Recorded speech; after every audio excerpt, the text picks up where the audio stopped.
Hi Tamil திரை viewers, நான் விஷ்ணு பேசுகிறேன். CCL2 வந்து சென்னை ரைனோஸ் ஜெயிச்சிருக்கோம் 2வது வாட்டி. அண்ட் ரொம்ப சந்தோஷமாக இருக்குது. மெயின் காரணம் வந்து எங்கள் டீம் கேப்டன் விஷால்.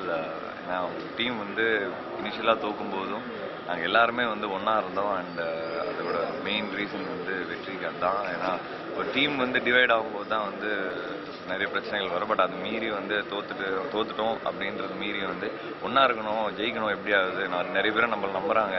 சென்னை ரைனோஸ்க்கு நிறைய ஃபேன்ஸ் இருக்காங்க, நிறைய பேர் மேட்ச் ஃபாலோ பண்ணுறாங்க அப்படின்னு ஒரே காரணத்துக்காக எனக்கு என்ன ஞாபகம் இருக்குது, செமிஃபைனல்ஸ் குவாலிஃபை ஆனதுக்கப்புறம் ஒரு 4 days கேப் இருந்தது. நாங்கள் அவ்வளோ ஹார்ட் ஒர்க் பண்ணோம் அந்த டைமில். அண்ட் அது ஒரு ரிசல்ட் தான் வந்து செமிஃபைனல்ஸ் அண்ட் ஃபைனல்ஸ் தெரிஞ்சது. அந்த டீமில் சூப்பர் பிளேயர் விக்ராந்த் அவர் அடித்தார்னா அந்த மேட்ச் தோக்குறதுக்கு வாய்ப்பே கிடையாது. ஏன்னா அவ்வளோ நல்லா பேட்டிங் ஆடுறாரு. அண்ட் எல்லாரும் பெர்ஃபார்ம் பண்ணிக்க இந்த டீமில் சாந்தனு, சிவா, கார்த்திக் குமார், பிருத்வி, ஆர்யா எல்லாருமே வந்து ஒரு விதத்தை வந்து டீம் கான்ட்ரிபியூட் பண்ணியிருக்காங்க.